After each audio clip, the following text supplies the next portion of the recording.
क्या आप SSC GD 2027 को लेकर के प्लान कर रहे हैं कि आपका सिलेक्शन इसमें हो?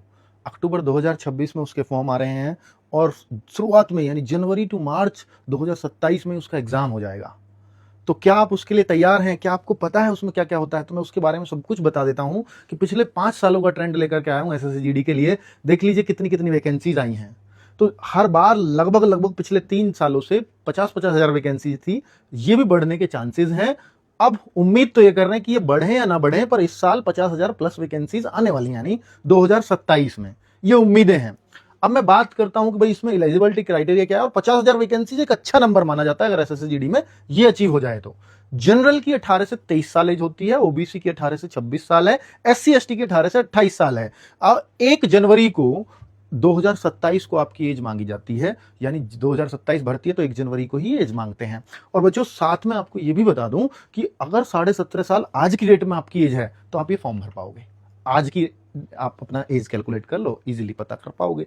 अब मैं बात करता हूं कि भाई 10वीं पास ही इसमें एलिजिबल है, यानी आप 10वीं में कितने मार्क्स लाए हैं, कितना आपको ग्रेस मिला है, उससे कोई मतलब नहीं। 10वीं में कोई परसेंटेज से मतलब नहीं, बस 10वीं पास चाहिए तो आप इस फॉर्म को भर पाते हैं। सिलेक्शन का प्रोसेस क्या है? एग्जाम होगा, वो भी ऑनलाइन कंप्यूटर बेस्ड, और दूसरा फिर फिजिकल की रनिंग, यानी रनिंग भी उसी दिन होती है और मापतोल भी उसी दिन होती है, और डॉक्यूमेंट वेरिफिकेशन और मेडिकल एक दिन हो जाते हैं। यही पूरा प्रोसेस है, और जिस दिन से फॉर्म आते हैं उससे 1 साल के अंदर अंदर ये आपको ज्वाइनिंग करवाते हैं। नेक्स्ट अगर मैं बताऊं कि एग्जाम जो सबसे पहला चरण है इसका, और उसी में ही सबसे मुश्किल होती है बच्चों को, और इसी पर ही फाइनल सिलेक्शन होता है, इसी से डिसाइड होता है कि आपको सीआईएसएफ मिलेगी या बीएसएफ मिलेगी या सीआरपीएफ, क्योंकि अगले सारे चरण तो केवल क्वालिफाइंग है, रनिंग केवल क्वालिफाइंग है। इसमें कितने मार्क्स आते हैं डिपेंड करता है। तो 80 क्वेश्चंस आएंगे, 20-20 चारों सब्जेक्ट्स के, और 40-40 मार्क्स, यानी एक क्वेश्चन 2 मार्क्स का, 80 क्वेश्चन 160 मार्क्स के होंगे बच्चों। और इस बार सेक्शनल टाइमिंग आ सकती है, यानी हर सेक्शन के लिए आपको 15-15 मिनट मिलेंगे, जो अब तक नहीं होता था। और फिजिकल में क्या होता है, अगला चरण जो फिजिकल और नापतोल है, तो 170 सेंटीमीटर हाइट लड़कों के लिए, 157 सेंटीमीटर हाइट लड़कियों के लिए।